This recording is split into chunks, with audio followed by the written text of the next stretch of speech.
উনার যারা ব্যক্তিগত ডাক্তার তাদের পিছনে ডিজিএফআই লেগে থাকতো, হুমকি দিত, তাদেরকে সেখানে যেতে দেওয়া হয়নি।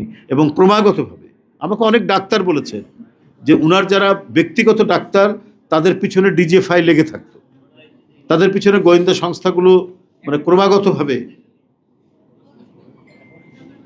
বিরক্ত করতো, রীতিমতো হুমকি দিত।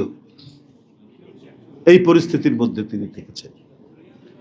তো এই যে মানে পরিস্থিতিগুলো তিনি অতিক্রম করেছেন অন্য কোনো কারণেই নয়, অন্য কোনো অবস্থাতেই নয়। এই পরিস্থিতিগুলো করেছেন দেশের মানুষের জন্য, দেশের জন্য। এত বেশি আত্মসংযম তার মধ্যে ছিল, স্থৈর্য, ধৈর্য চরমভাবে তিনি আয়ত্ত করেছিলেন।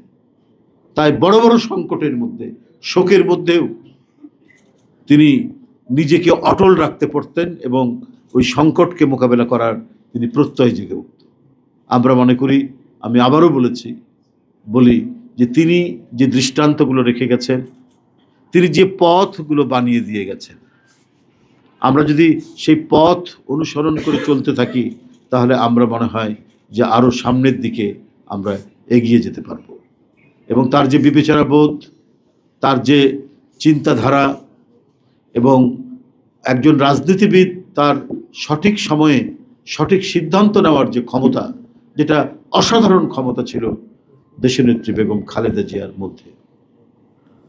এবং সেই ক্ষমতা ছিল বলেই আজকে দেখুন, মানে বিশেষ করে তার যে দল, বাংলাদেশ জাতীয়তাবাদী দল, কত কি বলা হয়েছে, এই দল ক্ষমতায় না থাকলে টিকবে না, মানে প্রেসিডেন্ট জিয়াউর রহমানের সময়। তারপর উনি নেতৃত্ব আসলেন, এরপর তিনি 2 বার ক্ষমতায় আসলেন, যে সামরিক শাসকদের দল এরা কখনো টিকে না।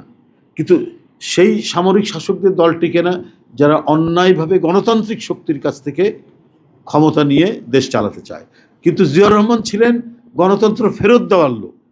একটা বাকশাল হয়েছিল, তারা সেনাবাহিনীর লোক ছিল না, কিন্তু তারা ছিল এত বেশি নিষ্ঠুর প্রকৃতির গণতন্ত্রের বিরুদ্ধের শক্তি হয়ে উঠলেন, সেইখান থেকে প্রত্যাবর্তন করা আবার বহুদলীয় গণতন্ত্রের দিকে এবং বহু মত পথের রাজনীতির দিকে।